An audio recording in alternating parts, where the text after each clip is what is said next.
At first, I wrote this entire post as a way to get people to uninstall and remove the game Hatchman Cove from their Steam accounts.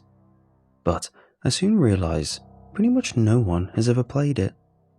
But if you by any chance happen to own a copy, please, I urge you, remove it. Uninstall and forget it. Don't look back. Don't touch it ever again. I'll tell you why. A friend of mine bought a 3-pack of Hatchman Cove back in 2009. It was a multiplayer game where 3 people are paired up against a single strong player on the opposite team, kind of like an early Dead by Daylight game. This game might very well be the spiritual predecessor. The similarities between those games are pretty eerie. I'm sure at least one person on the Dead by Daylight team has a Steam copy of Hatchman Cove, and that kind of worries me. See, Hatchman Cove was this game where you played in cycles, kind of like a red light green light game. 3 people play survivors from a ship that crashed into a cove, and the 4th player gets to play as the killer. The killer wasn't necessarily some slasher with an axe. It could be a vengeful angel, a grim reaper, or several other kinds of killers. At least, that was the original plan. So, the game would alter between having bright lights all over the map going on and off. While they were on, the killer would notice any kind of movement with a ping. When the lights were off, survivors could move any way they want, as long as they didn't draw too much attention. They could set up traps to delay the killer or sabotage the lights to get more time. The killer, on the other hand, would try to grab the survivors and drown them in a well at the center of the map. Once a survivor was grabbed, the other survivors are given a choice to either try and intercept the killer using traps or use the time to gain an advantage. The problem was that Hatchman Cove didn't sell very well. The developers had some legal trouble with their publisher, who were mad about the developers backing out of an exclusive deal with OnLive. Check it, it's on Wikipedia. There was no promotion on Steam or anywhere else, as the publishers didn't want it released on another platform. They didn't want it released at all for another 6 months, until the game had the proper infrastructure. The devs screwed up and published it on Steam anyway, and the whole thing was a mess. Still, during the months that it was active, there was a fairly regular player base. My friends and I played it pretty much every day for about a month. I mained Sturgis as a survivor, the Norwegian fisherman who could lure the killer using his fishing rod. As a killer, there were only 2 options at the time, the Hatchman and the Blameless. I preferred to play the Hatchman. He was straightforward. You got a hatchet, could destroy shelters, and had a certain resistance to traps. The Blameless, she was just weird. They never managed to balance her right. The Blameless was an old woman. She was slow, but she floated around the map and avoided all ground-based traps. She always had this warm smile, and her passive ability was just the weirdest. If she was far away, she would look like a random ally on your team. Only, when she got closer, she would reveal that sinister, smiling face. Hatchman was just a murderer, but the Blameless was downright creepy. But the game didn't get any updates because of the legal battle. No updates, no new survivors, no killers, nothing. Instead, the game went silent. We stopped playing, and a few months later, the game was unceremoniously unlisted and removed from the Steam store without as much as an apology. I uninstalled Hatchman Cove and didn't think about it for years. Just one of those games that rest in the back catalogue. I forgot I even had it. But this is where things get weird. Last December, I was gifted the new Harvest Moon game as a Christmas present, and some primal part of my reptile brain clicked back in on Hatchman Cove. The friends I used to play with had moved on with their lives, but the game still had a Steam community page. I checked the store page, and it was empty. The game couldn't be found on Google either. The game was completely hidden. If you don't actually have it in your library, you won't find it without a direct link. That, in itself, is kinda weird. Most abandoned games can still be googled, but Hatchman Cove still had a very, very active community. There were plenty of discussions on the forums, but they didn't make any sense. The speech was almost garbled. I'm sure whatever they discussed made sense to them, but to an outsider, it just seemed like nonsense. A few examples. Topic: how much GW2 finished Nomin? I want to finish Nomin, I don't know yet. Just don't GW then, get your stuff together. You'll never go Min, if you don't GW, just commit. The discussion forum is just a mess. That example was the most legible thing I could find, and I still have no idea what it says. So I started checking out the community content, like videos and screenshots. The way the community played the game was completely different from when I played. Pretty much no one played Hatchman anymore. The killer seemed limited to the Blameless. Not a single screenshot of the Hatchman, just the Blameless. But the weird thing was how the players interacted with the killer. Instead of hiding, they'd come running up to her. They run up to her with their microphones on, screaming at her, screaming, begging, pleading for her to kill them. Not with funny voices or anything, no. There were people crying in chat. Videos marked as GW and various states littered the community page, each with people crying and screaming and begging to die.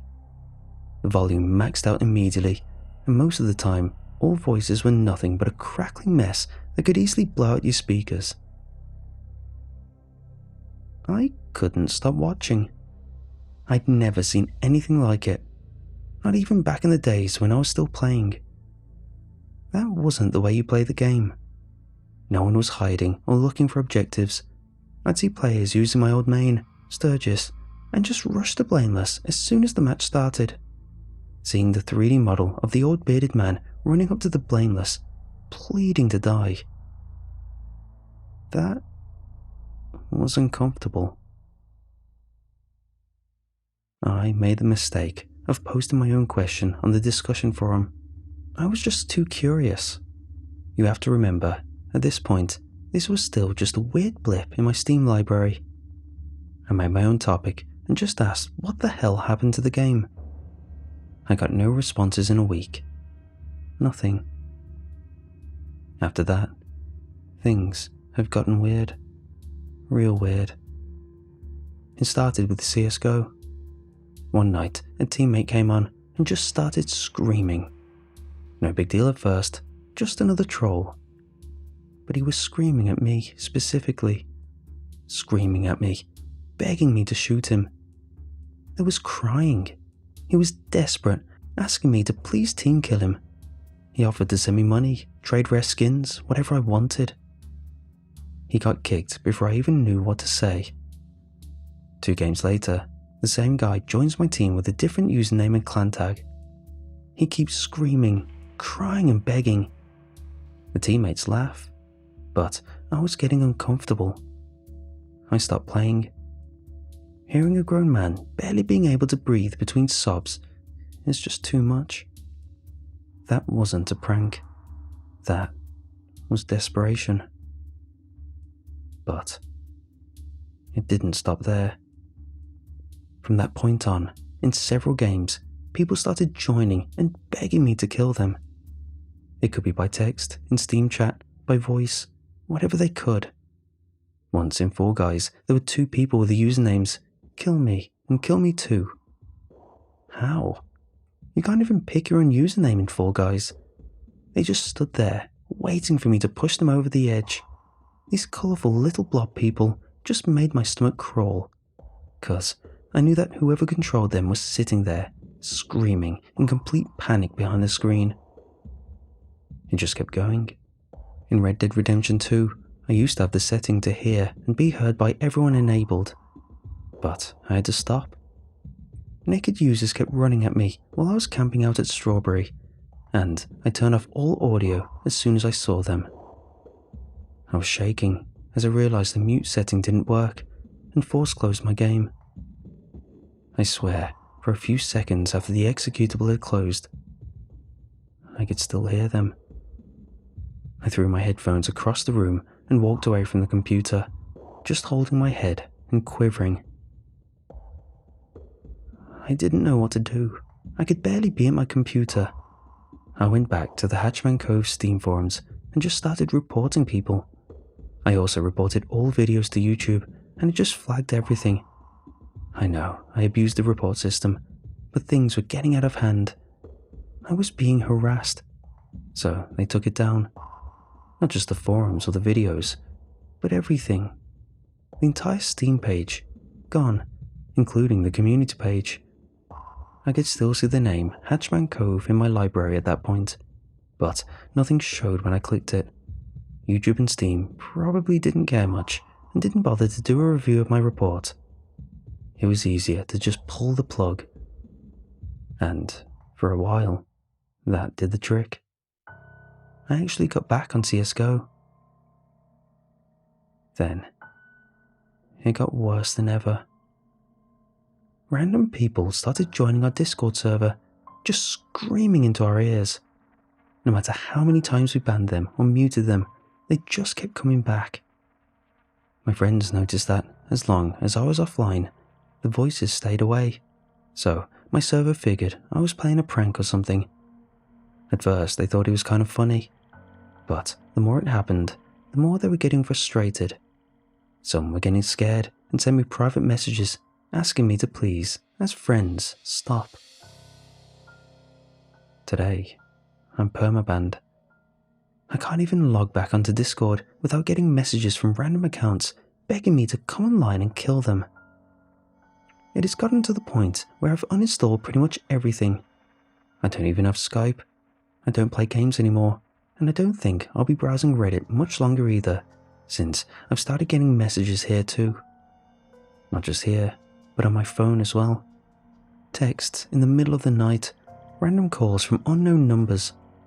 Last week, I found traces of handprints on my kitchen window. Not just one or two, but dozens. A neighbour told me there'd been someone shouting outside my door when I was out buying groceries the other day. I'm considering calling the police, but I don't know what to say. I don't even know if I'm in danger. I can't get the bland face of the Blameless out of my head. I dream of her, asking me, without moving a crinkled mouth, if I wanted it all to stop. And I say yes. I go to her, dressed as old Sturgis, standing alongside the others with my fishing rod. First, I ask her to end it all, but the others speak louder, and she can't hear me. Then I ask again, trying to speak over the others. Soon, I find myself screaming. We all scream, louder and louder, begging, pleading, crying for attention. We all want it to stop, and she refuses to oblige. Instead, she just smiles, holding some sort of beautiful secret behind her pixelated, dead eyes. I don't know what it is, but I want it. I'm starting to understand, but at the same time, I'm disgusted. Please, stay away from Hatchman Cove.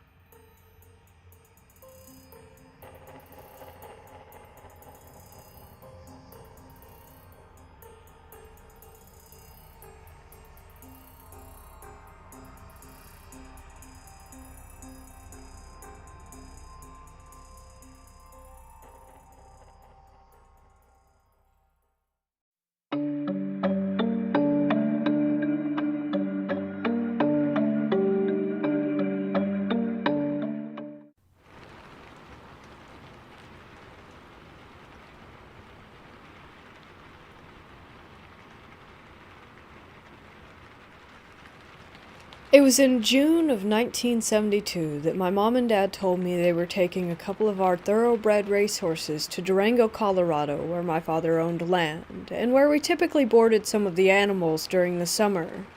This trip was nothing unusual, as it occurred rather frequently. The only difference this time was that my mother was going with my dad instead of me.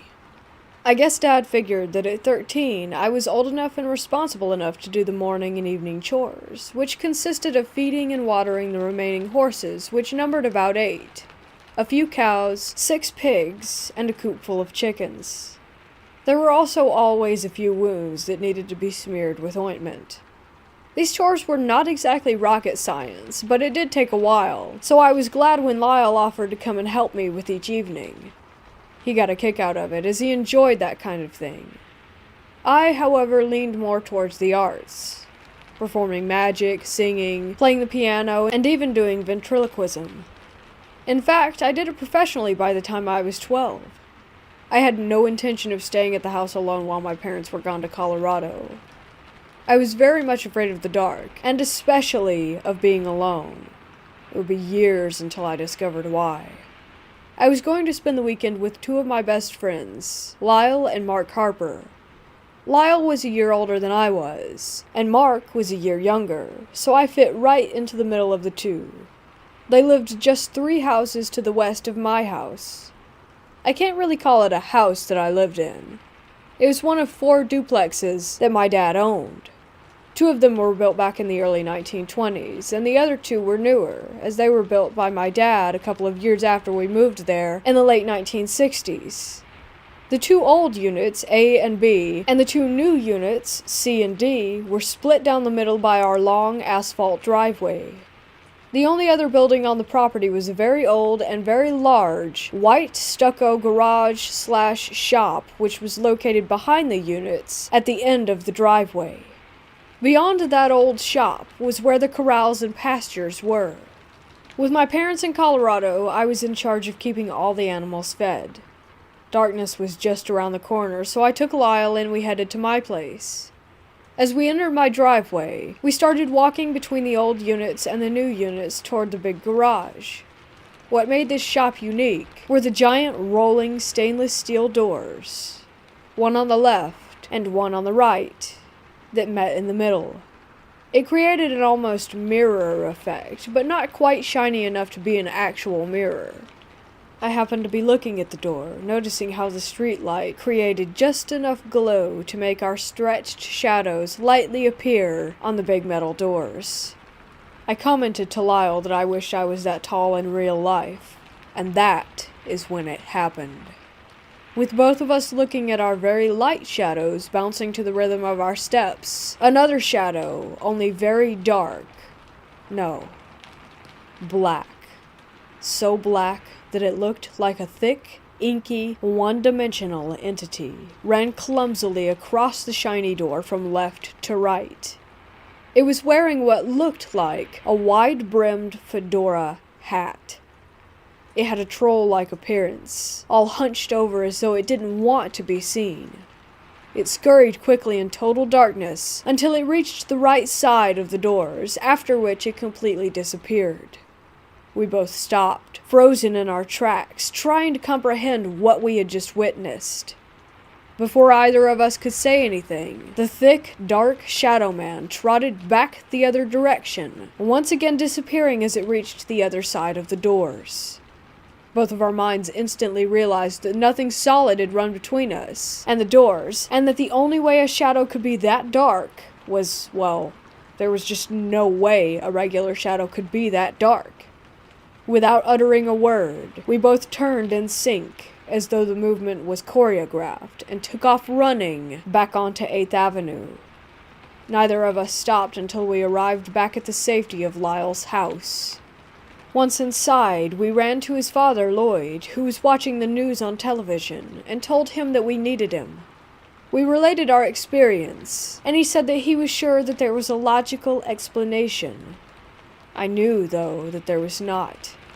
He walked back to my house with us, and we began to experiment, attempting to recreate a shadow that was as dark as what we had just seen 10 minutes before. It just wasn't possible. Mr. Harper agreed to stay with us while I did my chores in the now dark back pasture area. It would be years later that I would learn about shadow figures and how they operate. Since then, I have been blessed or cursed, with several paranormal experiences, from full-body apparitions to simply feeling the presence of spirits. I'm not sure why me, but I am grateful.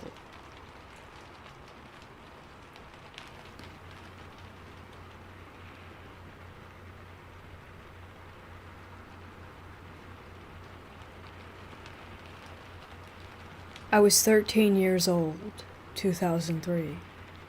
My friend and I were bored and decided to have some weird fun. Now, I've always had interest in supernatural and occult-like things. I've always been very empathic and in tune to things in a way that's hard to explain. Anyways, I didn't have a real Ouija, so we used paper and drew one, and then used a quarter for the planchette. We asked if anyone was there and if they wanted to talk. Of course, there was nothing for a few minutes. Suddenly, the feathers of my dream catcher in my room started to sway. No open window or AC on.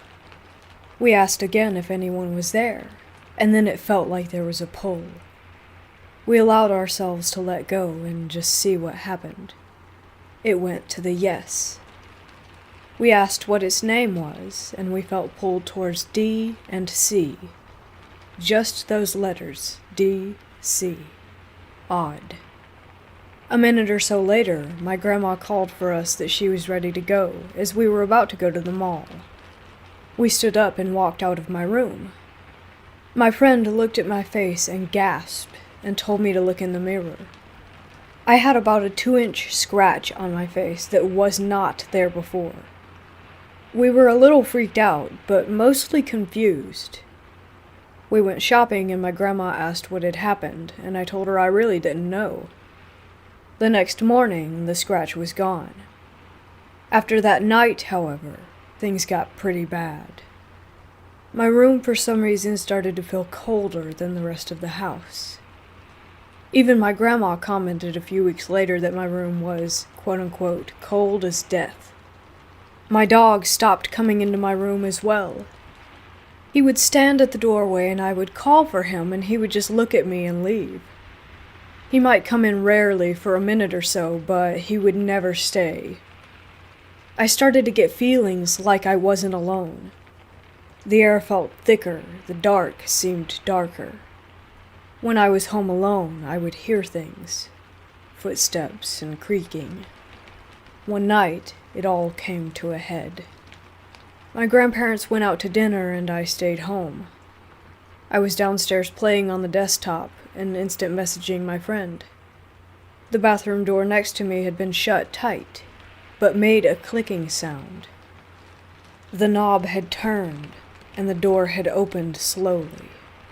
I got up and slammed it shut. I went back to playing my game and instant messaging when I heard a loud crash. I got up and saw my grandparents' crucifix that had been hanging on the wall, on the floor. I put it back and turned on as many lights as I could, and the TV, and just took my mind off it all. Around this time, my grandma, who is very Catholic, started getting into more New Age things like crystals and psychics. She went to one and the psychic told my grandma that she had a granddaughter who saw orbs, but that these orbs I had been seeing were angels protecting me. It is true that I had been seeing a lot of flashing lights that I called orbs in those months. Fast forward a year or so, and some things happened to me that I won't go into here. Depression and hospitalizations and boarding schools. When I got home from boarding school, my grandma told me that she had spent a night in my room. She had laid down to go to sleep, and suddenly heard a cranking noise. She said she remembers thinking to herself, "Please don't start playing music," and then my music box started playing. She said she bought a lot of different incense and played a special prayer on repeat for days and basically prayer bombed the whole house.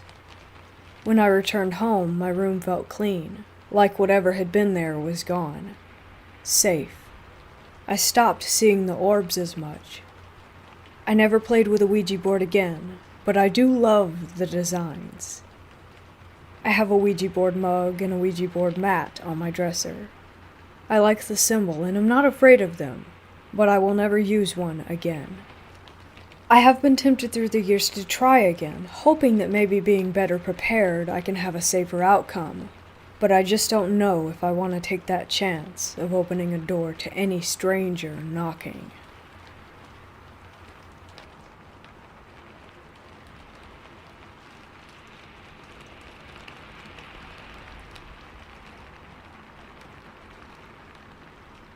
I was around 12 years old, and me and my friend were in the mountains.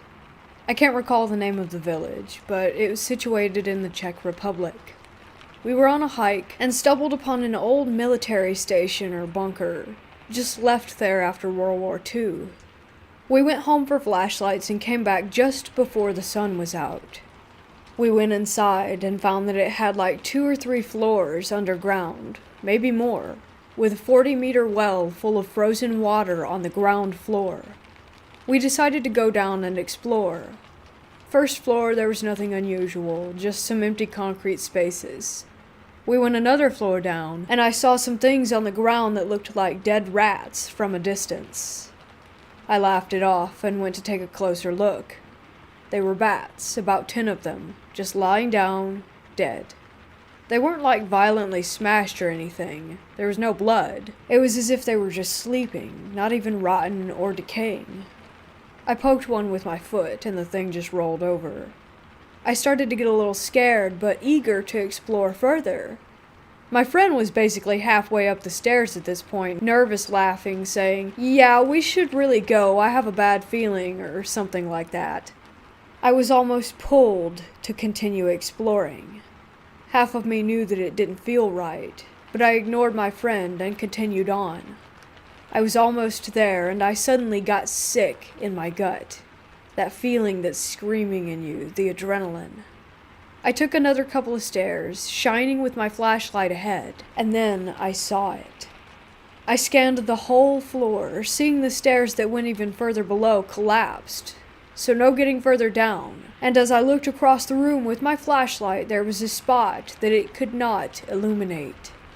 In the middle of that spot, there stood the shadow of a man.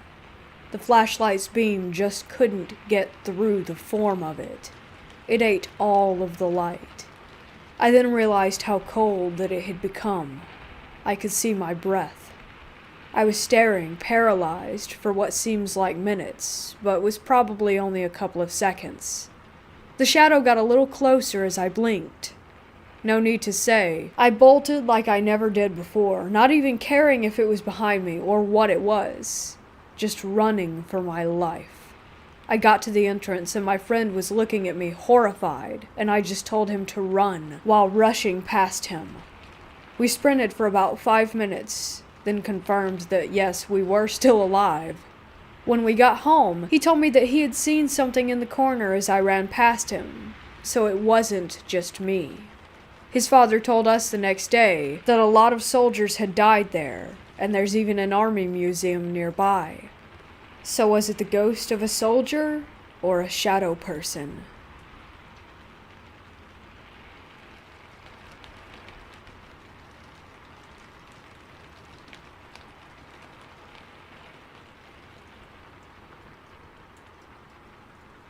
This happened when I was around 10, in a house where the second floor was still under construction.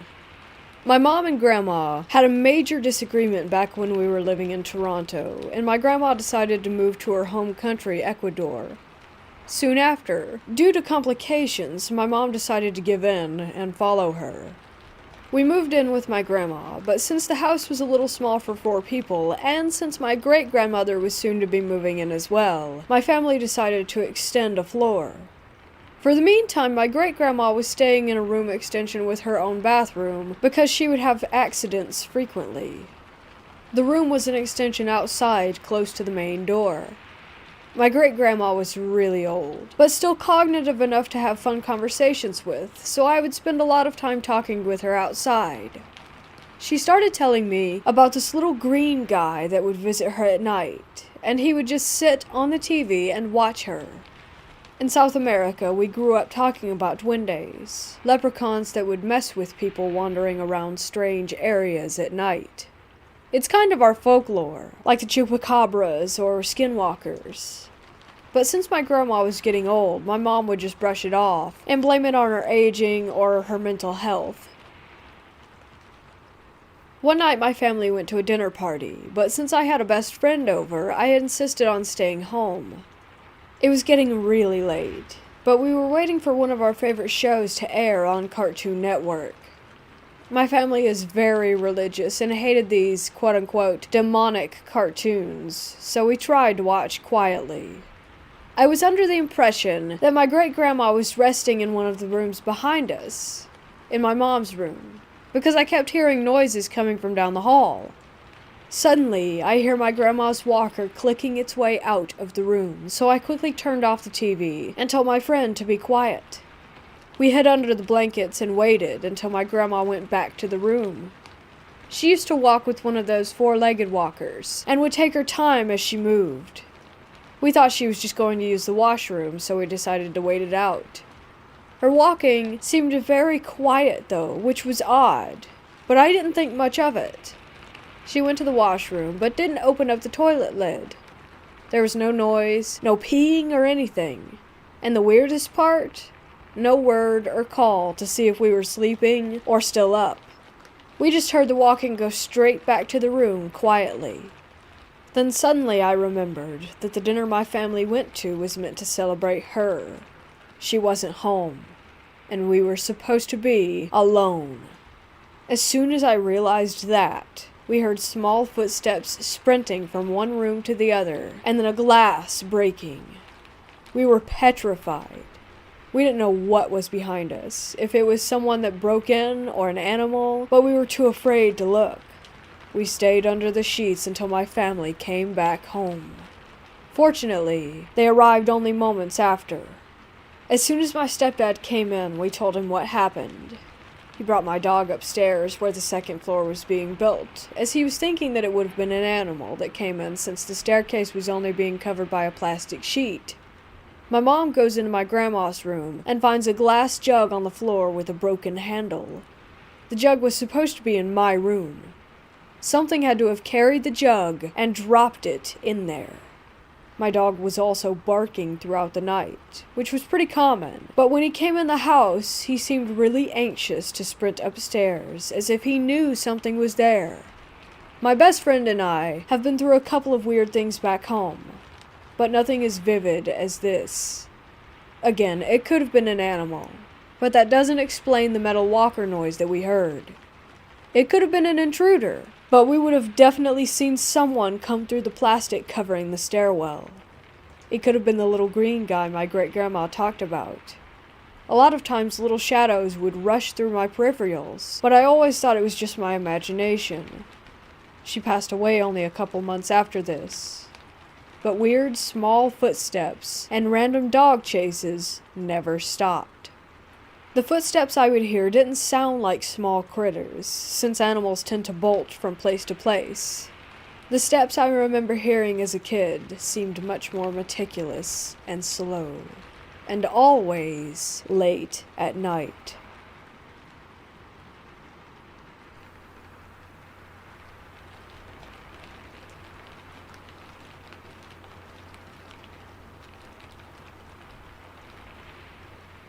So my brother had an apartment right next to my mom's. I was staying the night at my mom's, but me and my brother decided to watch a movie at his apartment because he has a bigger TV, and my mom had already fallen asleep. Anyways, we watched a movie or two, and eventually he went to sleep, and I did too not long after. So the dream, or nightmare, started with me laying down in my brother's spare room on a mattress on the floor. And someone had just walked out of the room, so I was alone, and I started looking around. I looked at the closet door, which was right in front of my mattress, and I started staring at the open closet door, when out of nowhere, an all-black face peered around the corner and was staring at me. I had 3 brothers that would all mess with me, so in my dream I started mocking the thing in the closet, and I was saying stuff like, "Oh ha ha, so scary, nice demon impression," and stuff like that. I kept mocking it because I thought it was one of my brothers trying to scare me, and out of nowhere it got super cold and my chest got super heavy, and the thing in the closet jumped out on all fours and started hissing. I can't really describe the noise it was making, but it sounded something like a cougar screeching and a snake hissing at the same time, and it was very blood-curdling, and it makes me shiver to talk about it. Anyways, when this started to happen, I began to lose my breath as if it were sucking my soul out of my body, and then it just stopped and crawled back into the closet very contortedly, and I woke up. I was very calm when I woke up, but I had cold sweats, and I was very confused. I sat up on the couch and looked at my brother, who was sitting right next to me, and I told him the whole story, and he was silent for a good minute. My brother told me that he's had multiple dreams like that, and that my mom has too, and he said that he has always had a bad feeling when close to that room, and that he always woke up in the middle of the night thinking that he was being watched. Fast forward to a few months back, and my brother was moving out, and me and my other brother got stuck cleaning that room. I always got a bad feeling when my brother would leave me in there alone and the room was colder than the rest of the house. I haven't had a dream like this since, but then my other brother, whom I haven't spoken of yet, just had a dream similar to mine, and it made me think about it all over again. I have had dreams about ghosts before, and they're all very vivid, and I get the same feeling in all of them. I suspect that I have a demon following me, but I have no clue where it is from. I started to think I had the same demon as my brother and mom, but they have way worse nightmares, and theirs are way more vivid, and they see an actual demon, and not just a figure.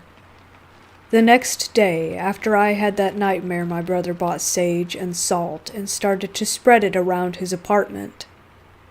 He also got holy water and put that out too, and drank some of it with me and my other brother.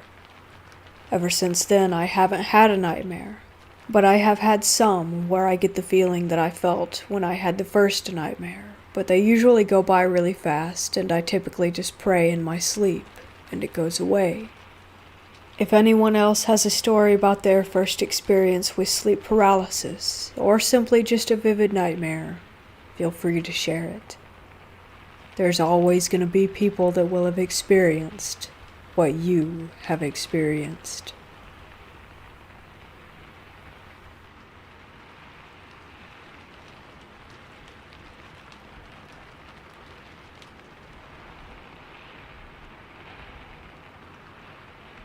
So I had to shut it off so that I could live a normal life again without seeing them.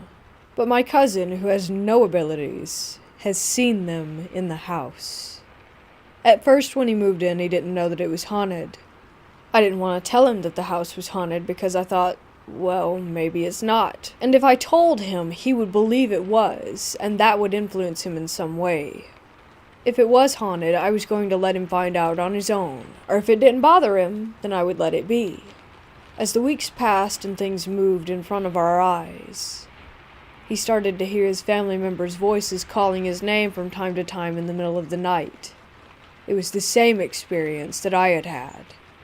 He would have a nightmare sometimes of something trying to come inside of the room, yet it was stuck on the other side of the door, unable to get in. It was beckoning him to let it inside, to open the door. It's odd because I actually have a video of it doing that, and it's heard in the video faintly. When I lived alone, it would occur very frequently, but instead of in dreams, it was literally in real life and happening on camera. I did not show him the video beforehand, so there's no way he could have known. Eventually, I did open up to him about it being haunted, but that it's not really a big deal or anything, since my family ends up in the haunted house usually, for some odd reason. I explained that if we made excuses and such, that the activity would remain low. For instance, if something slides across the floor in front of us, we just pass it off as something else, no matter how stupid that excuse or rationalization is, and we say it out loud, shrug it off, and move on. Sometimes if it happens again after that, we just make another excuse, and then it stops. If something pounds on our walls from all directions, which only usually happens for a few seconds, we just ignore it and make another excuse, and then life goes on as normal. My cousin would be laying in bed at night, and he explained that he would see this almost rippling kind of apparition. I thought it must be an eyesight issue, so I asked him to show me where it was. Weirdly enough, it was the same wall that I had had a nightmare about months ago involving things trying to climb out of a black tar-like door with nearly 100 arms covered in the tar-like goo. So yeah, it was weird, and he didn't have that experience again. Anyway, in the room one day when I was living there on my own, I had seen a woman, pretty much the generic, typical ghost. Most of them don't seem to look like that in real life, but in movies they do. Just a young woman who floated through my bedroom door and then through the wall beside it. Nearly entirely see-through, and from the waist down, she looked as if she were made of mist or fog. No color at all, and also in a very old, almost wedding gown type of dress. Also in the room, I would often see glowing white, circular orb-like things that would float and then leave. Almost like a flicker, but I thought it was just, I don't know, a headache or whatever. But it was always in one spot of the room. Well, my cousin saw it too, again in the exact same spot that I would usually see it in. And then I told him that it happens sometimes. He's gotten used to the house, and most of the activity stopped happening after I shut it off. I also bought a little spirit box and would use it outside whenever the activity would go up. Soon after I went back inside, life was back to normal and the activity would subside for another month or two. Before the spirit box, the activity was nearly unlivable, dangerous almost. Now it's extremely silent, like we have an actual home now. If anything, it's just a house that happens to be haunted, but a house nonetheless. With all of the haunted houses my family and I have lived in, my only advice is to never let a haunting consume you.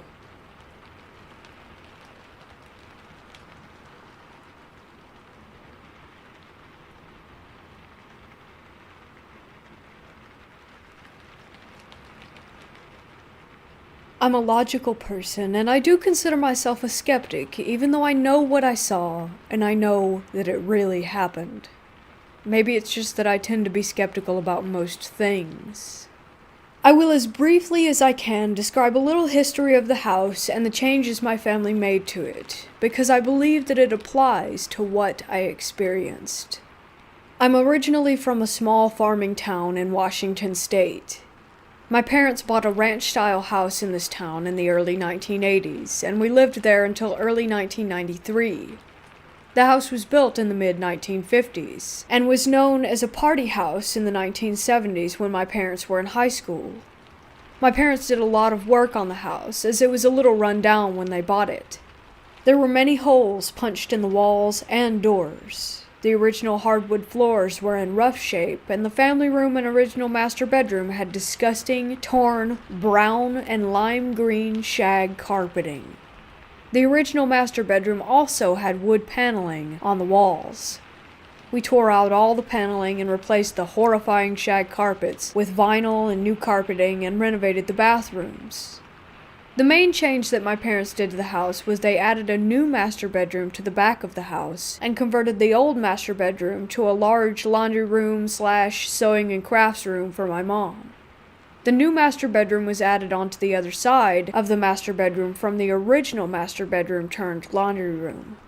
I include all of this because during college, I mentioned what happened in this house to a friend of mine who was really into the paranormal, and he suggested that the renovations my parents did, in combination with it being a former party house where there had been drug use and possibly violence, had stirred something up. So one side of the house was set up as follows, from front to back. Family room, the new laundry room, the master bathroom, then the new master bedroom at the back. The kitchen was to the right of the family room if you were facing the door to the laundry room, and could be partially seen from the family room. Now to my experiences. The Void Man. I do not know how old I was when I first saw it, or how old I was when I last saw it. I lived in the house until just before my 8th birthday. I was between 5 and 7. That much I do know. I mostly saw it when I was in the family room. It would stand perfectly still in the doorway from the family room to the laundry room. It seemed to be staring at me, but it had no eyes. It was a pitch black void in the shape of a human. There were no discernible facial or other body features on it. It was a body with a head on top. The outline of the body appeared to be slightly fuzzy or misty. I would say it was over 6 feet tall. I should also mention that no one who lived in the house was that tall. My mom was maybe 5'3", my dad is 5'7", and my brother was a toddler at this time, so it couldn't be me misremembering any of them. I would just stand there and stare back at it.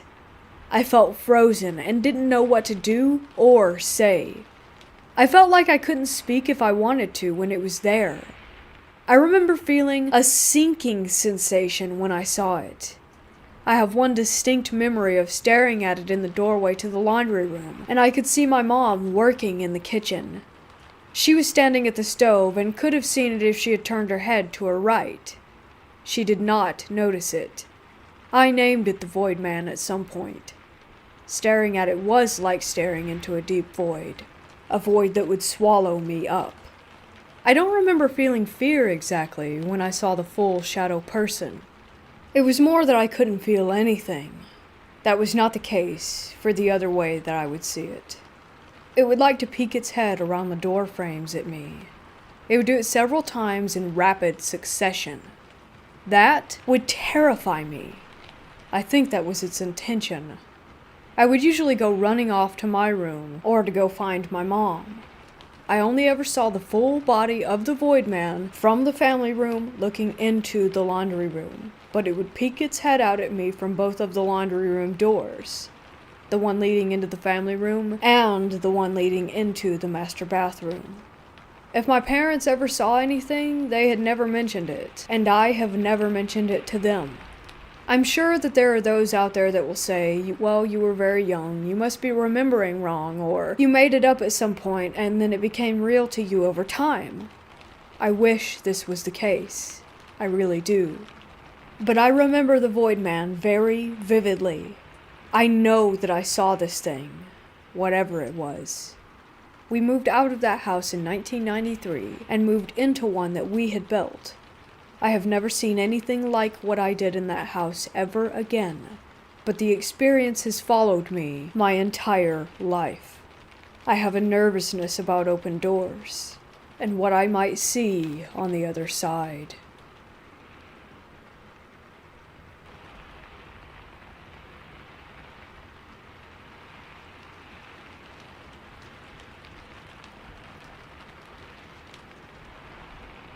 It's 12:44 a.m., and 10 minutes ago, I saw a ghost. I live in the basement, which is almost finished, so it isn't the creepy, empty stages anymore. It's really comfortable and homey. Today, though, my parents are putting up a new wall separating my room from the laundry room, so that's the change. It's a little uncomfortable tonight, and I do admit that having such an open space where I could see and not see everything is a little spooky, but I wasn't actively thinking about it, and I was actually really relaxed and just scrolling through TikTok on my phone. This is the setup. I have my bed in the middle of the room, my TV is adjacent from me, on, playing Family Guy. I'm facing left, which is facing the laundry room, and the almost built wall. There's a small landing that goes to my sister's room, which is also in the basement. The back storage room, which the light was on, and then the stairs that go up. My fan, which is also to my left, is on. I can't hear a whole lot besides the fan, my phone, and the TV. My phone is positioned almost directly in front of my face, but with what I saw, it was not in my peripheral, it was directly next to my phone screen, so I clearly saw it. A half-white figure walked past from the landing into the laundry room. I could only see the bottom half of it. It was clearly opaque white. I thought it was my dog at first, so I sat up and called her name a few times, but she didn't come. Then I thought maybe it was my parents and they just couldn't hear me, but I didn't see the laundry room light turn on, or the washing machine or anything turn on. So I turned on my flashlight and called my dog's name again, thinking that she might be getting into something. When she still didn't come to me, I got up with my flashlight still on and turned the bedroom light on. Then I checked everything out to see if it was my dog, and if she was just being silly, or maybe even if it was a cat. Nothing was there, so I got freaked out and went to my sister's room, which her light was on, and the storage room light was on. My sister wasn't in her room, she was in the garage. So I told her what had happened, and she thinks my mind is probably just playing tricks on me since there's changes going on downstairs, and it's a little scary down there right now. Which, I admit, it is, but I was really comfortable, and about to go to sleep.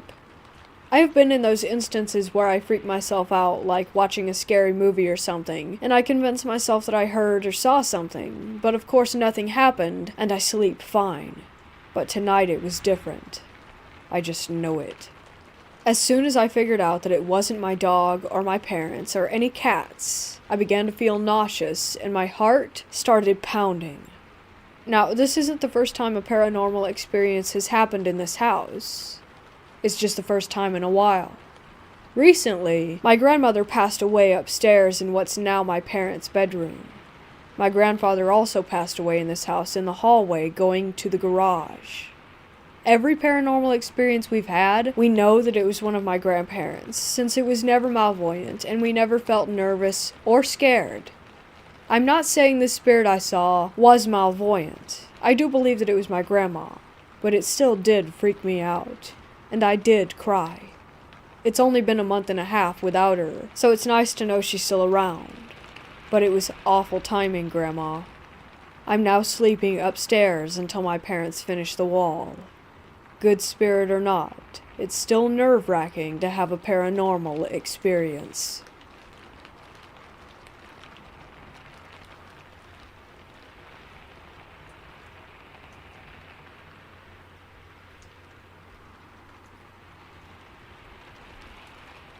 For context, I don't normally have a problem with sleep paralysis, and actually had to look it up to see if that's what I experienced. This past Saturday evening, my wife and son went to her mom's to use the pool and ended up staying late. I was home alone. I did some chores and ended up downstairs with the AC on and watching TV. I wasn't physically tired from chores, which was putting a load to wash, taking out trash, and cleaning up the kitchen counter. The next thing I know, I am deep asleep, although I'm mentally awake. I try to move my body and cannot. I can think like I'm awake, and I can hear myself groaning. I can see my room, and I'm lying on my sofa. It's dark outside, and I have the overwhelming feeling that there is someone in the room with me. I'm struggling to wake myself, and I can't. I know I'm laying on the sofa. I can hear the TV. I have consciousness of my surroundings, yet can't shake myself awake or move my body. I have this terrible feeling that there is someone on the other side of the room. My den is very long, with a family room attached to it, but I can't move my body to see who is there. I get the feeling like if I don't move, something bad is going to happen. I'm eventually able to shake myself awake and have movement of my body again, yet the room seemed brighter, like if it wasn't as dark as when I was trying to move myself awake. I don't see anyone there with me. The TV is still on, and I know that it was the same program that I heard in my paralysis state. The second episode happened last night. My son was in our bed, so I went to his room to lay down as I got tired of him taking over the bed. I was watching YouTube, the lights were off, the bedroom window was open. I somehow passed out without even realizing that I had fallen asleep, and had another episode of sleep paralysis. I'm lying there. I can hear the fan and the iPad playing a commercial between videos. Again, I get a sense of foreboding. Someone is at the window, then something moved in the room. I think the closet door creaked. I'm trying to shake my body to move, and I can feel my heart pounding. I eventually make my leg move off the side of the bed, and I must be making grunting noises and trying to move my foot to touch the floor. Then I'm able to turn over, and I sit up. I haven't had a lot of experiences with this before, and it almost felt like something else was controlling it. Not like drugs, as I don't do drugs, nor alcohol, as I haven't had a drink in weeks. It was almost like hypnotism or something controlling me to fall asleep so quickly and so deeply.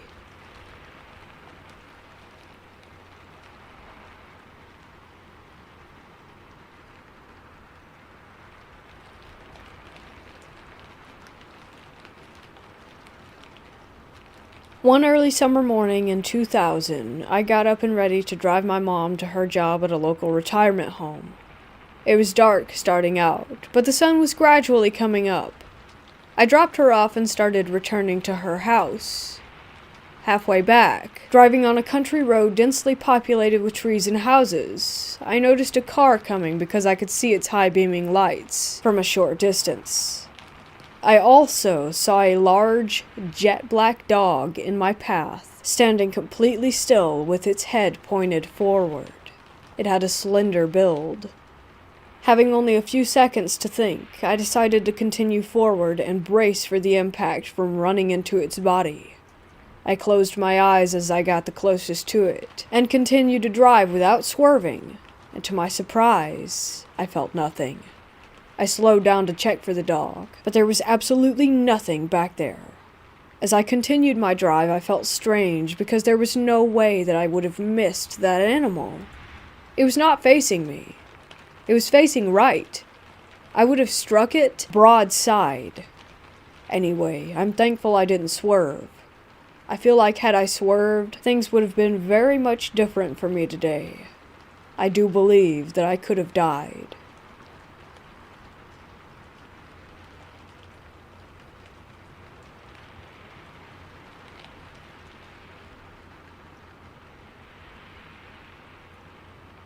When I was younger, my mama would leave me home alone with my older brothers. As soon as she would leave, they would pull out a hidden Ouija board and play around on it. Of course, I wasn't allowed to be part of the game. I was probably around 6 or 7, and they were in their late teens. I can remember so vividly these memories. Mama left, and the boys went into a bedroom off the kitchen where the board was hidden. They closed the door behind them, and I was left watching cartoons by myself in the living room. The bedroom door had a gap under it, about 1.5 inches tall, and I would sometimes quietly go lay on the floor and watch them play with it through the gap. I can remember them making contact with a spirit one night, and they asked its name, to which it replied, Tobias. Each time they played after that, it always seemed to be Tobias reaching out. For about a week they conversed with this spirit, and nothing out of the ordinary seemed to come from it. However, one night, as I was watching them, the board started talking about me. My brothers would always write down the things being communicated and read them aloud, which made it easy for me to eavesdrop on them. As I lay there on the kitchen floor looking under the door, the game became active and my brothers started writing. I saw both of them make eye contact and look at each other, confused. My oldest brother said, "It said we are being watched?" As they looked around the room, I snuck back to my cartoons. They opened the door and checked on me, then went back into the room. I crept back over to watch some more. This time, the board used my name. I recall my brother saying, "It says Bianca needs to go away." I could feel the blood leave my face. I knew my brothers hadn't seen me watching. I got up and pretended to be sleeping on the couch, and eventually just actually did fall asleep there. I was awoken in the middle of the night by a strange sound, kind of like the sound a cat makes in its throat when it's mad. I sat up and cleaned the sleep from my eyes. After sitting there in the dark for a moment, it seemed to go quiet in the house. I was getting ready to get up and go to the bathroom, but I felt unable to stand. almost like something was pushing down on my shoulders. Then suddenly, it was like I was in a wind tunnel. I remember Mama's sheer curtains were whirling around, and it felt like they filled the room. I felt so dizzy, and then it just stopped. I don't remember going to sleep at all, but I woke up on the same couch, and it was daylight outside.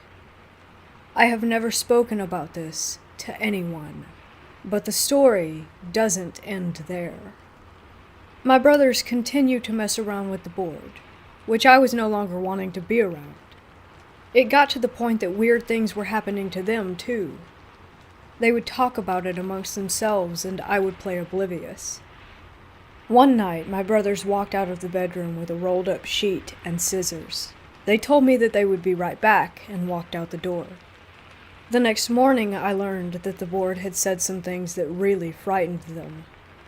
They took it down the road to the old iron bridge near our house to cut it up and throw it over into the water. We were all sitting in the kitchen eating breakfast when we heard a loud crash outside. We ran out to see a car had wrecked on the bridge. My brothers were sure it was because of the Ouija spirit that they thought they had disposed of the night before. The person who wrecked happened to be a person that my brother went to school with. He told my brother that he wrecked because as he was driving over the bridge, a demon-like figure appeared next to him in the car. He later found a piece of the board in his car, and nobody knows how it got there.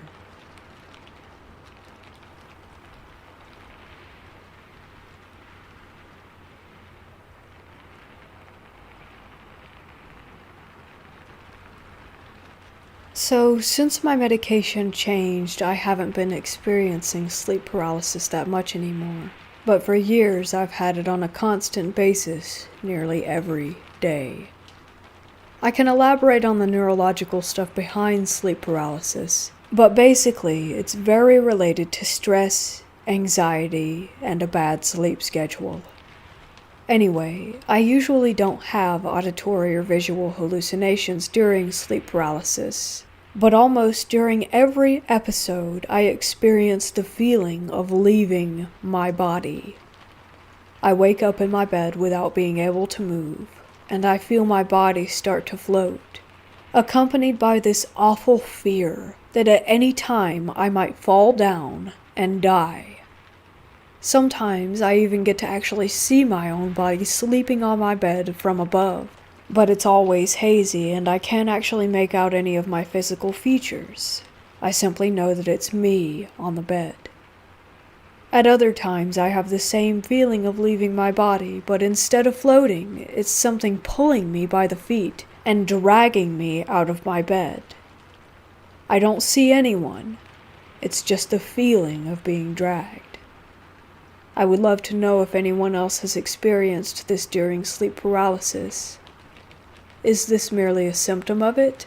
Or could I really be having an out-of-body experience?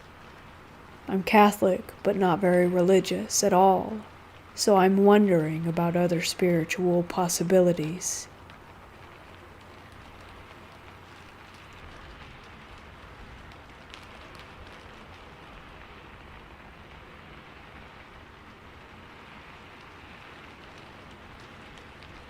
As a kid growing up, I dealt with anger problems and would always let my emotions get the best of me, so my mom would always send me off to these residential programs. However, they weren't all that bad. If you did good, you could go on these what they called passes. It's when if you do good, you can come home for X amount of hours. So I was doing good and already had been on a few of these passes, and I got to come home for 48 hours. It was Halloween and me, my mom, my sister, and a couple of friends got together and went to this haunted house. So when we arrived, there's a line of people who are waiting to enter, and I had to take a leak really bad because I had sat in the car for hours waiting to get there. I walked to the side of the building, and there's nothing but woods literally growing next to the building, like there were tree branches leaning against and on the structure. So, as I was taking this long leak, I heard something step on a couple of sticks, and I noticed a dark shadow figure on all fours creeping up toward me. It looked kind of like a human on all fours, but this was definitely not a human. Like I said earlier, I've dealt with a lot of problems during my childhood. I didn't even have a childhood, so I was very different from a lot of people in so many ways. I didn't have a big reaction to it. I just kind of watched it and made sure that I wasn't seeing things. I tried to keep an eye on it and called my friends over to where I was to get a look. They were caught up in a conversation, though, and weren't paying attention, so I tried to run over to get them and get their attention, and then run back to make sure this thing was still there. By the time I got them and ran over to the area, there was nothing. This thing had disappeared without a trace. I couldn't even explain to them what just happened. They didn't pay much attention to me after that. A couple of weeks went by, and I just forgot about it and let it be.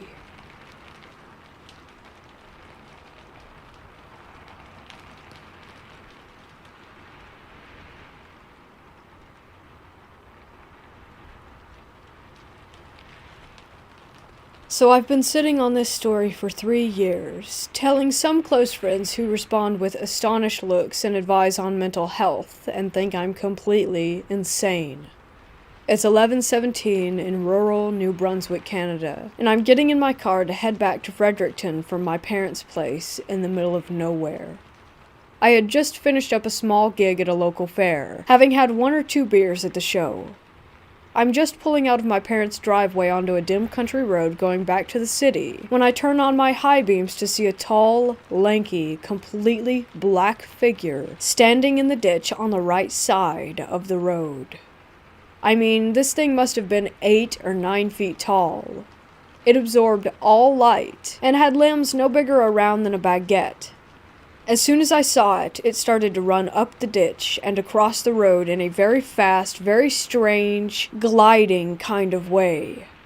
I slammed on the brakes and watched this thing run across the road and into a field on the other side of the road towards some woods. I'm getting goosebumps writing this, but I could still see its silhouette speeding across the field in my neighbor's yard as it went into the black of the night. I stopped for a moment, shivering, before speeding up the road to a safe distance. I had no idea what I had just seen, so I called my mom to tell her that I had just witnessed this tall, alien-looking creature less than 100 meters from our home.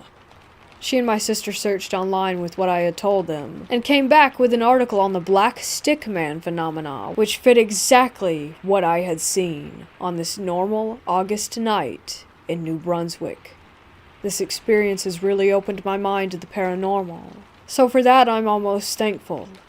I was looking over my shoulder for a few weeks, afraid to go out at night, and I still feel unnerved when thinking about it. I haven't seen anything like it since, but have had some experiences with spirits growing up in what my whole family agrees is a haunted house.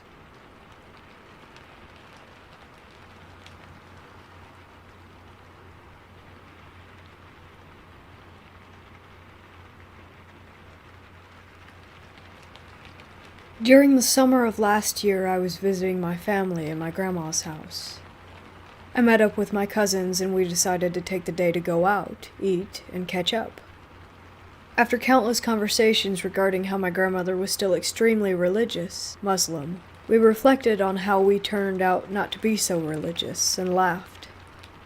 Until we had the brilliant idea of playing with the Ouija board in my grandma's living room, where, mind you, she had a chandelier that played 2 small verses from the Quran every time it was turned on. When we went back to the house, it was already nighttime, but we decided to wait a little longer before we began. Meanwhile, out of curiosity, we asked our grandma about the Quran lights. She said that her uncle had installed them about 6 years ago and that they had stopped working, reciting the verses, not actually lighting up the place. About a month after he bought them, and she laughed it off. Later, when we found that the living room was vacant, it was our perfect chance. We turned off all the lights and settled around the table where we placed the Ouija board and everything. We began the process, following the instructions carefully. After about 15 minutes of nothing, we decided that the Ouija board didn't work, and that we didn't have the true paranormal experience that we wanted. It was our first time playing, or trying to. We closed it up and I got up to go turn the lights back on, and the second I did so, the chandelier started reciting holy verses of the Quran. I froze in place and stared at my cousins, who looked just as shocked as me. I turned the lights off immediately and got out of the room while one of my cousins rushed to take the Ouija board out of the room as well. One of my cousins said that this is a warning from God, that a spirit had entered and that the Quran was pushing it away. I didn't believe him, but we turned the lights on again, and that time the verses didn't play.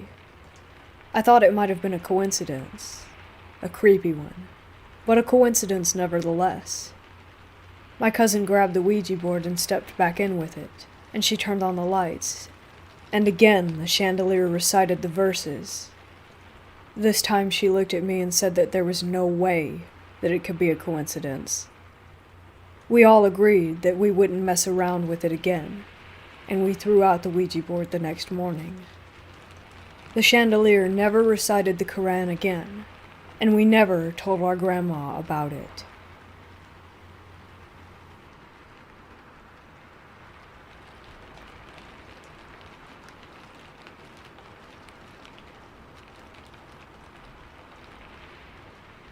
This is a story that happened to me when I was just a fresh graduate, starting my first job at a temp agency. It was 2002, and my job was located in the middle of nowhere and very far from my home. Therefore, I took the effort of doing most of my job in the office till late at night, since I do not wish to come home and continue with work. Rather, that would give me some rest for the remainder of the night. I usually stayed up even later on Fridays, knowing that if I finished the work fully, the weekends would be golden for me. So, this story occurred on one of those Fridays when everyone else had already left. After making my prayers for the night, I continued with my work. There was no one I believed that was in the office, but I felt a presence. Perhaps it was another coworker working late just like me. I took that belief to heart. At one point in time, around 11 I believe, I needed to go to the toilet, which was located at the end of a long, dark hallway lighted only by the green exit sign. I found that the toilet was locked, so I looked to the toilet that is on the next level. I took the staircase, which was lighted by a circular wall lamp, and found that the toilet was unlocked. Thankfully, I did my business and returned back to work. The next part of the story comes in a rather weird way. As I made my way back, passing by the locked toilet, I saw the shadow of someone by the office door beaming from the front light that I had left on. My guess is that either the coworker was about to leave or that she was taking coffee for the night, since the pantry is near the entrance. When I got there was no one by the pantry or the entrance, so again I went back to my desk. I was trying to finish up that last bit of work when I started to peek through the gap between each desk, trying to see the other person who was working late at night, but somehow, no matter what, I was unable to spot him or her. When I got finished up about 15 minutes later, I decided to get myself a drink from the pantry. Then, the lights went off. Just as I took the can of juice from the fridge, I turned to find myself in total darkness. There was a voice calling out to me, trying to reach me, and I tried to find it. The voice was unclear at the beginning, but soon it became what I think the person was saying, "Help me." The sound was the strongest by the window which was facing the main road that was now deserted. I looked about in the darkness, seeing if there was anyone in distress, and as I did so, I felt a hand touching my shoulder. I turned around, and no one was there. At this point already, I knew that I needed to get the hell out, and so I went to my desk and started packing. Then it came. It came from outside, falling with a piercing scream and with a clear face. The face of a bloody woman. I quickly rushed to the window, opened it up, and looked at the ground, but there was no one. I made my way to the ground floor and to the main road, clutching my laptop and backpack as I tried to search for a cab, but it felt like nearly hours, despite it only being minutes before one came by. What kept me at the edge was the fact that I felt like 1,000 boots were marching toward me, shouting in Japanese commands. I kept my eyes on the road, but occasionally I turned back to see my office building. On the last turn, I saw a bunch of uniformed men with rifles, gray faces bayoneting a bloody woman, stepping on her body, throwing what I believed to be her baby in the air and killing it as it landed on the ground. I couldn't take it anymore. I ran from the scene.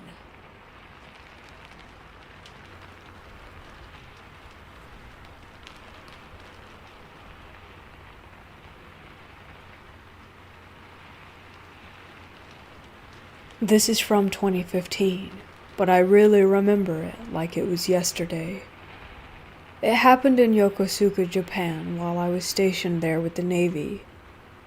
I was out during the day walking and exploring Tokyo, and when I finally went back to the base, I didn't want to return to the ship for the night, so I stayed at the Navy Lodge on base. It had an open floor plan, so the only doors were the front door and the door to the bathroom. I had just went to sleep when I woke up randomly and I had sleep paralysis and couldn't move. I could only move my eyes to look around the room. It was like something was holding my body to the bed. Then I saw and heard the front door open and the light from the hall start to creep into my room. Then I saw and heard the front door open and the light from the hall start to creep into my room. The door slowly closed, and then I saw a big shadow figure with white, glowing eyes move from the front door kitchen area on the right over to the living room on the left, slowly moving and keeping its eyes locked on me at all times. As it got around the corner to the living room, it stayed there for a few seconds before peeking its head around the corner and staring at me again before hiding back around the wall. I woke up and was able to move again, so I jumped out of bed and ran around the room, turning all the lights on, trying to find whatever it was, but nothing was there. I laid back on the bed and tried to fall asleep again, and almost as soon as I closed my eyes, it happened again. I couldn't move and could only look around the room. The thing then moved from the left from the living room to the right again where the bathroom was, and continued to stare at me with its white, glowing eyes the whole way. It opened the door and triggered the motion light in the bathroom. The light had a creepy blue glow to it that I still remember vividly. As it disappeared behind the wall again, it once more peeked around the corner, staring at me with its white glowing eyes for another 5 to 10 seconds, before going back into the bathroom and closing the door behind itself. I woke up again and jumped out of bed and ran around the room looking for it, leaving the bathroom the last place that I would check. I could see the blue motion-activated light on in the bathroom from under the door.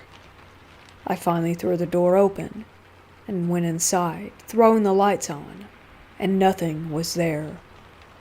I went back to my bed, laying down again and trying to sleep, just hoping that I was imagining all of it. Then it happens again, but this time it feels like something is covering my mouth, too. I can hardly breathe as I see the bathroom door open, letting the blue light seep into the rest of the room as it moves around the corner staring at me with its white glowing eyes, as this time it moves to the foot of my bed, standing there for a few seconds and then, almost as if it's extending its body, stretches all the way to where it's only a few inches away from my face, staring directly into my eyes with its own white, glowing ones. I'm trying to flail my arms and scream out at it to leave, when I'm finally able to get out a "fuck off" before it disappears right in front of me.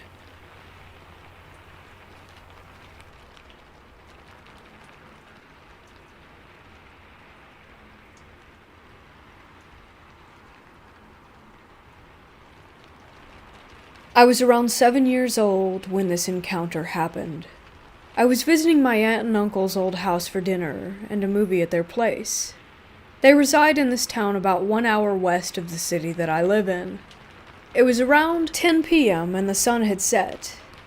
Darkness permeated the outdoors. I remember laying down on the couch watching a film, but I was half asleep. Before I intended on sleeping, I felt the urge to go urinate, so I made my way to the hallway leading to the bathroom. This is when things started to get weird. The hallway in the house has 2 doors on the left-hand side, and 2 doors on the right-hand side, followed by the bathroom door, which is straight ahead. The first door on the left was for storage, the second being my aunt and uncle's bedroom. The first door on the right led to the basement, and the second to the guest room. Before I made my way to the bathroom, I had the urge to look inside my aunt and uncle's bedroom, and I was in complete shock at what I saw. There was the silhouette of a slender figure dressed in what appeared to be an all-black dress suit, although it could have been anything, as this figure was darker than the darkness surrounding it.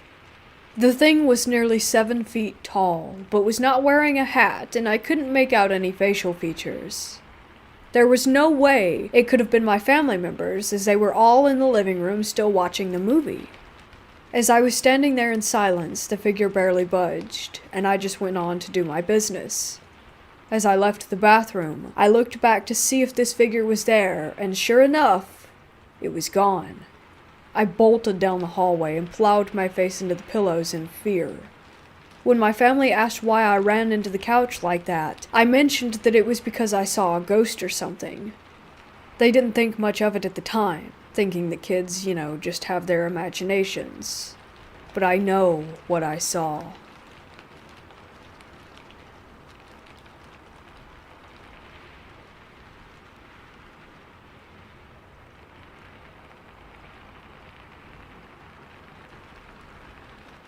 This past weekend, my boyfriend came over and we were hanging out downstairs.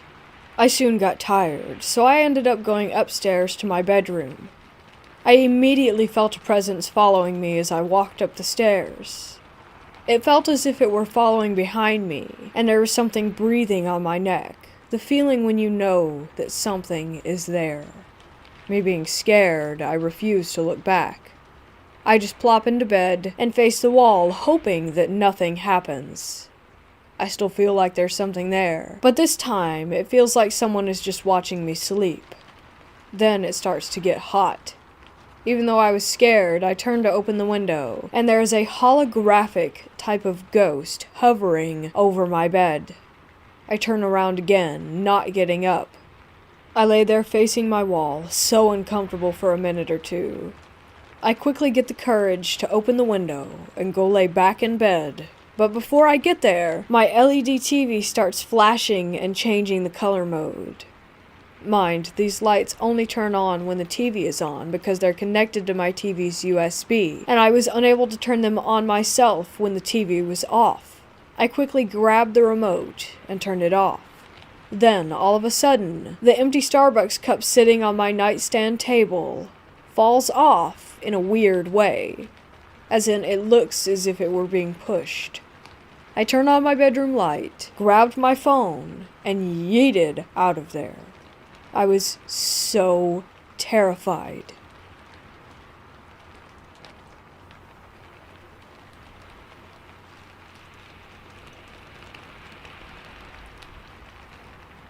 I am aware of sleep paralysis. I understand your brain can project things, etc. I'm not denying that. That is what possibly could have happened, but damn did it scare me, so I'm going to tell you.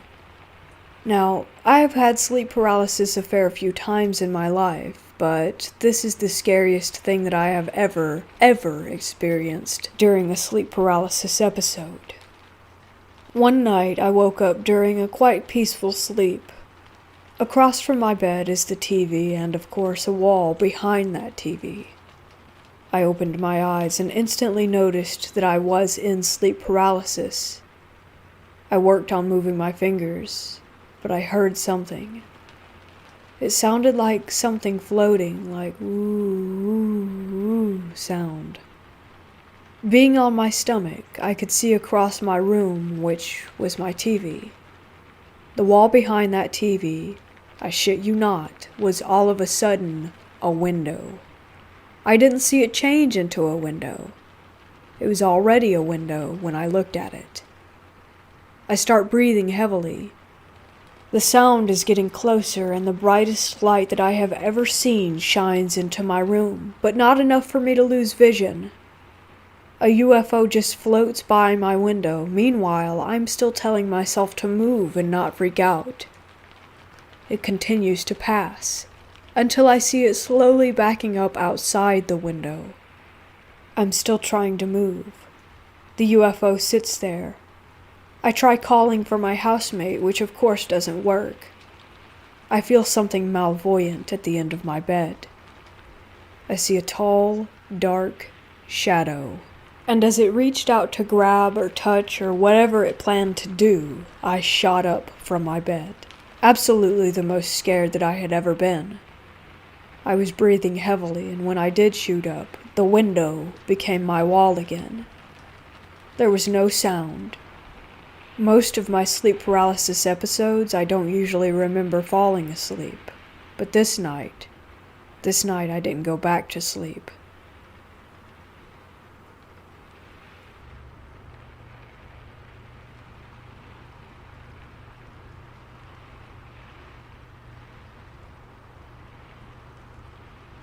So a couple of years ago, I want to say like 2 or 3, me and my friend were bored.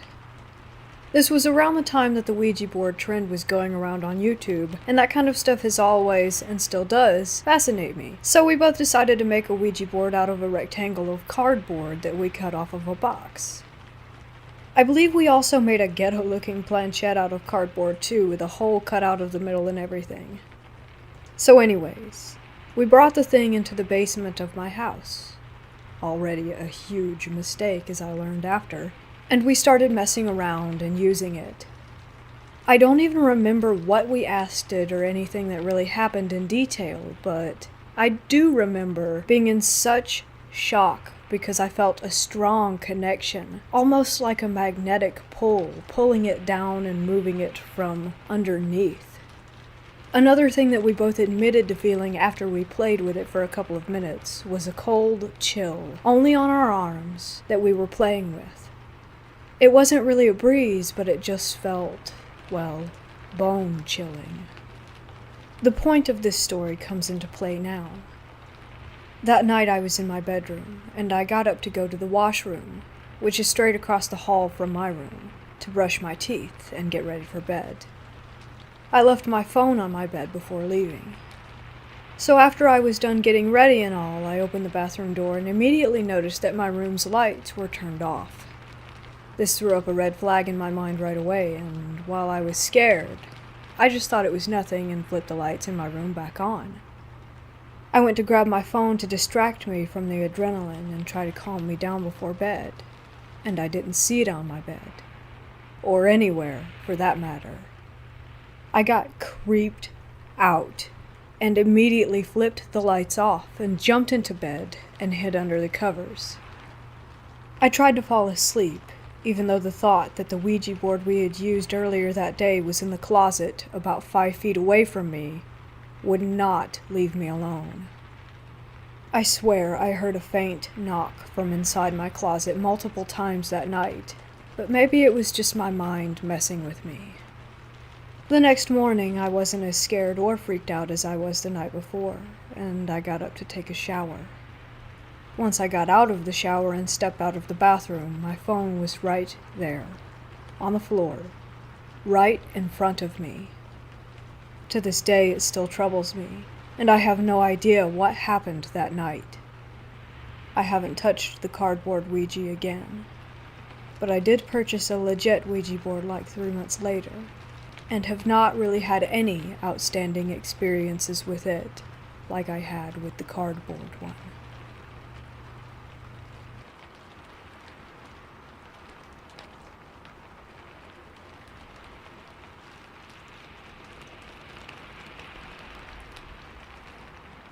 Recently I moved into a new house. 2 close friends, let's call them E and R, moved in along with me. When we went to view the house, nothing seemed off about it. However, about a week in, we screwed up. E had been cleaning out the attic and came across a wooden box. It looked fairly new, and we didn't think anything could ever go wrong with it. E and I looked inside the box. All that was there was 4 candles, an old matchbox with no matches, and a small wooden doll. E and I set it aside, not interested. We ended up putting it back in the attic, apart from the doll, which R wanted to put in her potted plant. We proceeded with our sorting and forgot all about the box. That night, when I went to bed, I felt as if I were being watched. It was unnerving, but I eventually fell asleep. A few hours later, I heard something bang against the floor above me. I would have brushed it off as E, as his room was up there, if what had happened next didn't take place. For a bit of background knowledge, in September of 2017, R was in a car crash. The others were fine, but R ended up in a wheelchair. R called out for me. It wasn't calm as it usually was, but frantic. I moved into her room, and she asked me if I had heard the crash. I told her I had and thought that it was just E. She looked me dead in the eye and told me that E was working a night shift. It was unlike her to be so flustered, so I offered to stay with her, which she accepted. Soon after, we began to hear light footsteps and giggles outside R's room. We were scared, but continued to try and tune it out. R fell asleep, but I stayed with her, scared shitless by possible ghost children. Eventually, the stupid undead kids stopped running up and down the halls, so I assumed they left. I was then able to fall into a well-deserved slumber. Then, maybe an hour or so later, E got back from work. I know this because he is incapable of entering anywhere quietly. And then he screamed, like a grown man screaming as if he were a little girl. He ran up the stairs into my room, and then out of my room because I was with R, and then he ran into R's room. He then told us what had happened. Apparently, he'd been putting his work bag down, and felt as if he were being watched. He looked up, and for a split second saw a little boy and girl holding hands. Now, normally I wouldn't have believed anything like this, but he is an honest bloke, and I saw the look of terror on his face.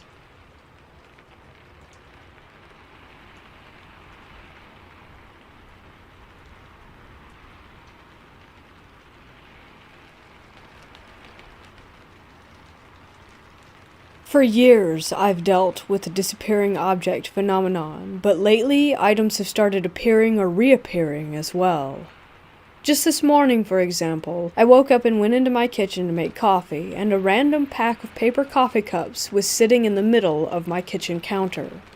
No one else lives here or has access to my house, and I always set an alarm at night, so I would hear it if someone had tried to get in. I literally have no clue where this pack of coffee cups came from. It just appeared out of thin air. I'm grateful in a way, because it sure was convenient to have the cups this morning, but still, who put them there? I even checked my Amazon history to see if somehow I bought these without remembering, but no such purchase was there. I've had other objects randomly appear in my bathroom too. Lip glosses that aren't in a color that I would normally buy. I've had strange food items that I didn't buy appear in my pantry too. Boxed soups, ketchup, I don't even like it. Mustard, don't use it that much. And a random bottle of soy sauce. I don't even know what to think about this.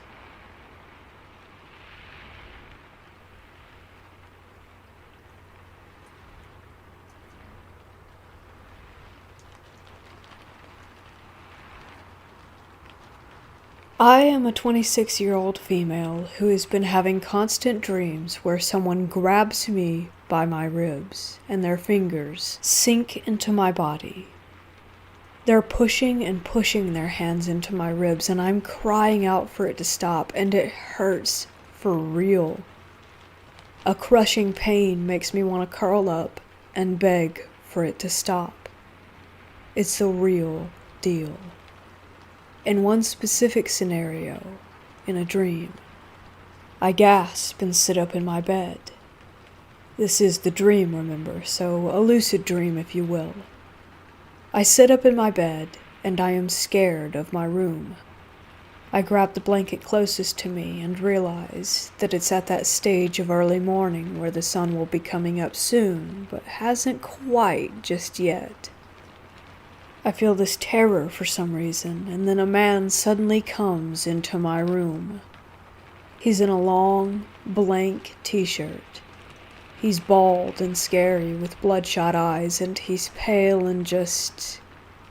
He looks at me instantly and rasps, "Don't think I haven't forgotten what you owe me." I swear I can never unhear this. And then he jumps on me and instantly starts to dig his fingers into my ribs. I can't even explain how bad it hurts and how it can feel so real. I'm wincing, I'm trying to shrink into myself, make the pain stop. It's so bad I can barely even beg to stop it, but nothing stops it. Until I finally wake up. I sat up in bed and prayed that it wasn't going to happen again, and just turned on the light. The sun was coming up anyhow, and I didn't want to be in bed anymore. Of course, I was slightly anxious about turning the bedroom door corner in case that thing was real. Anyway, I have a lot of sleep paralysis issues, but this was the first of these pain in the ribs dreams. Now I have a few from time to time. Just the other night, I was in a prison and someone attacked me and jabbed my ribs, holding on to me tight and just repeatedly jabbing and holding my ribs hard as I was praying for it to stop and begging for them to stop and crying. I don't know what it means. Also, I'm totally healthy, with no pain in my ribs or anything like that in daily life. Am I being attacked by a spirit? Is this really something?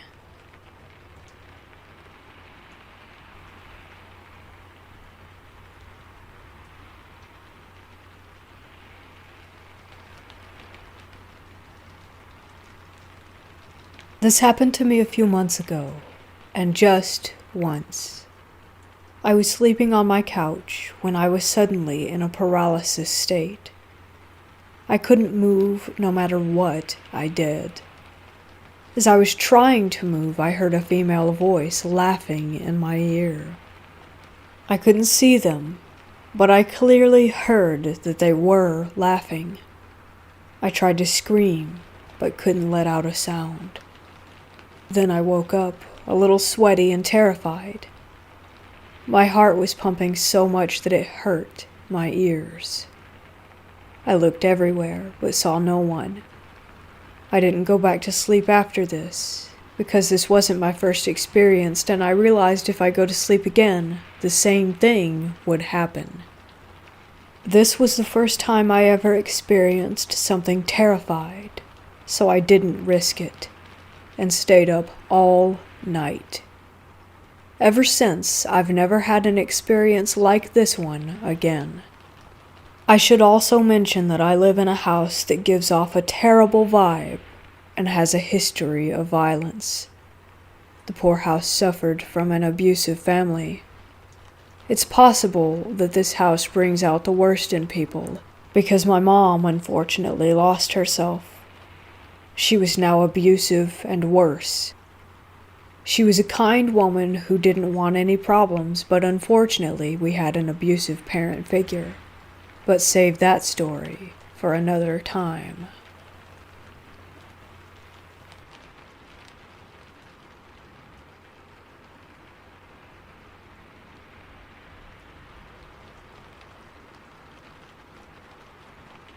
One night when I was about 16, I walked outside onto my front porch after an argument with my mom and her husband. After about an hour of pacing and talking myself out of just leaving, the sun was setting, so I turned back and started heading back toward the house. When down the hill, about 150 yards, I see something slowly walking out of the tree line that looks to be a young woman in a dress, but the setting sun is shining off of whatever she's wearing.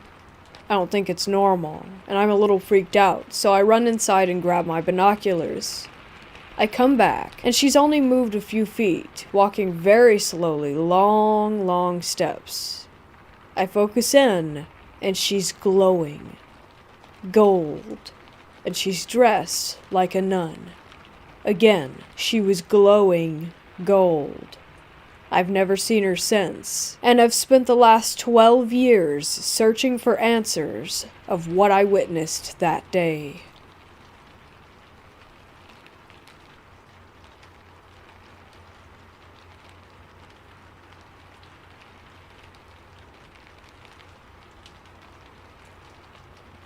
In high school, my friends and I were messing around with a Ouija board one night.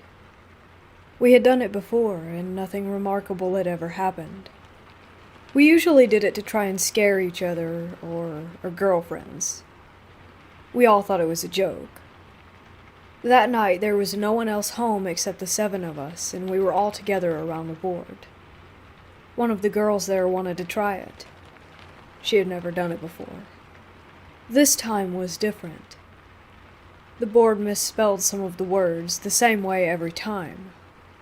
It gave answers that seemed historically accurate for our town, things we never knew or never cared about. Long story short, the spirit claimed it was a 10-year-old boy who had died on the property in the 1800s, and was buried there too in an unmarked grave. My friend's house was on a farm in the edge of town. We were all a little freaked out, because the board had never been so detailed and consistent. However, we were still skeptical, and we were all assuming one of us was trying to scare the rest. Finally, my friend asked if the spirit could do something to prove he was there with us. It went to yes, and then spelled out knock. Then the planchette stopped moving. We all just stared at it silently, and then there was a rap, rap, rap on the window right next to us. The lights were on outside, and there was absolutely no one there. We never touched that effing board again.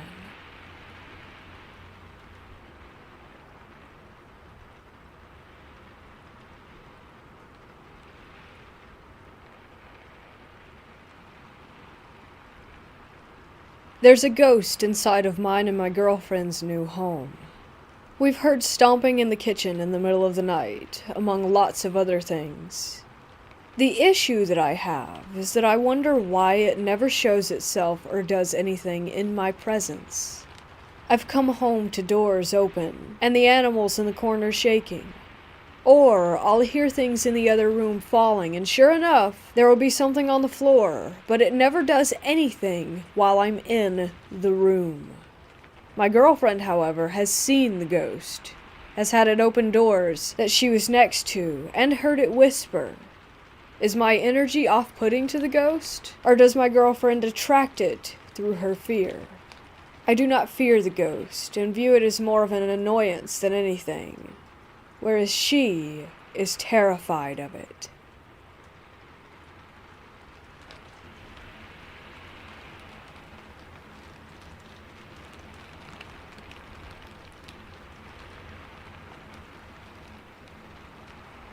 It's been about 8 months since this incident. I still remember it clearly. It was around 10 o'clock in the morning. My mom was in the bathroom taking a bath, so we can say that I was the only person in the house with my dog. I was feeling thirsty, so I went to the kitchen to get a glass of water, and my dog followed. When I turned around after drinking the water, I saw a shadow figure. It was completely opaque, pitch dark, and had a full humanoid form. It ran from the gallery in the room that was parallel to me. At that moment, my dog started barking wildly and ran into the same room. I had a pug, and we all know pugs don't usually bark that much, but at that moment he was barking too much. I froze, wondering what to do, and when I came back to my senses I sprinted, took my dog, and locked myself into a room.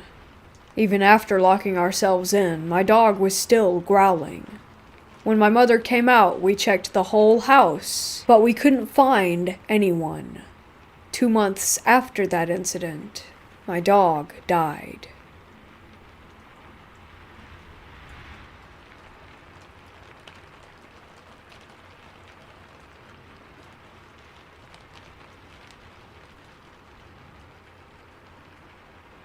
This happened to me a few months ago. I woke up in the middle of the night. I was on my back, and there was a man standing at the foot of my bed, staring at me. He was wearing black. He looked very calm. I think he was floating because he was high up in the air. I have always been freaked out about ghosts, but for some reason I did not panic, and I just stared back at him for a few seconds. After he seemed to realize that I was awake, he was surprised and appeared nervous. He then turned away as if he was leaving and disappeared. I never had any experiences with sleep paralysis, so I don't think that this was the reason that this happened. Also, my dog was sleeping next to me, and she did not wake up. Even after he left, I was not afraid. I truly do not understand why.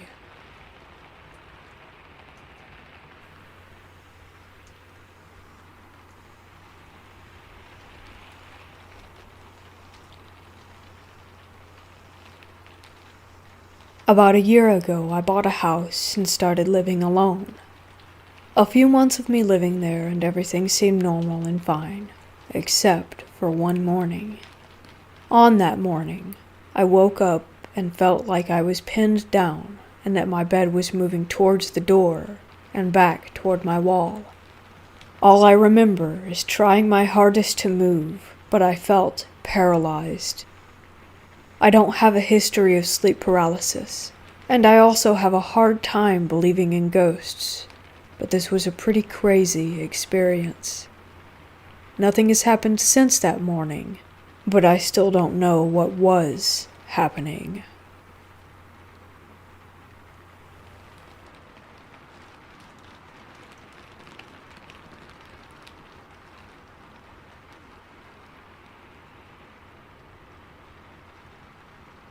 So I always struggled with sleep paralysis, but one time, maybe 3 years ago, I woke up from my sleep, but I wasn't able to move at all.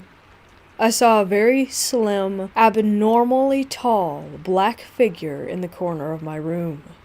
I looked at him. He was looking at me, his face down. When I looked at him, he just calmly walked away from my room, and I woke up. To this day, I still think about it. And I found out thousands of people all around the world see the exact same